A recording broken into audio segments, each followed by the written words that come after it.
krumpir koji smo oprali, očistili pa ponovo oprali.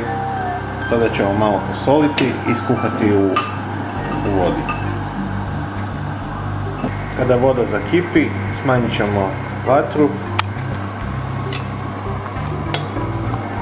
i obrati pjenu s krumpirom. Kada nam se krumpir skuha, a to provjerimo vilicom, cijedit ćemo ga od vode i spasirati.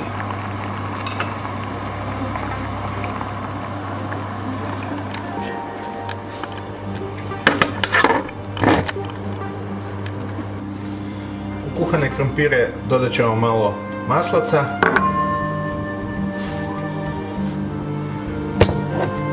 Možemo dodati malo kiselog vrhnja, a u ovom slučaju možemo i dodati malo kajmaka.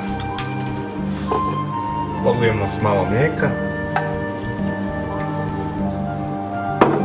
i usitnimo ga mikserom.